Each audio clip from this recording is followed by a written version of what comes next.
Hi friends, संचिता रेसिपीमध्ये तुमचं स्वागत आहे. तर आपण आज करणार आहोत चिकनचं आळणी रस्सा. तर पाहू शकता तुम्ही मी काय काय साहित्य घेतलेलं आहे. तर मी आलं घेतलेलं आहे, लसूण घेतलेलं आहे, एक हिरवी मिरची घेतलेली आहे, काळी मिरपूड घेतलेली आहे आणि कांदा, थोडी कोथिंबीर घालून आपण चांगलं बारीक करून घेऊया मिक्सरला. तुम्ही पाहू शकता मी बारीक करून घेतलेलं आहे. आता आपण गॅस चालू करून त्याच्यावर कुकर ठेवणार आहे आणि कुकरमध्ये तेल घालणार आहे.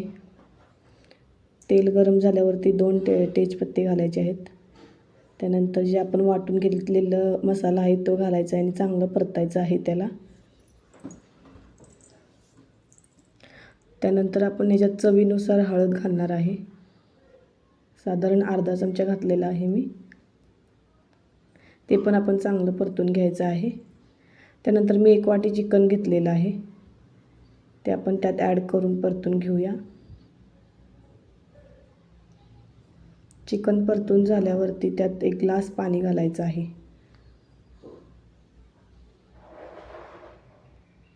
चवीनुसार मीठ घालायचं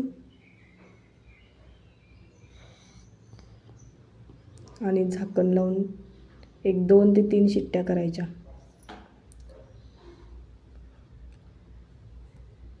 त्यानंतर पाहू शकता तुम्ही आपला आळणी रस्सा तयार झालेला आहे.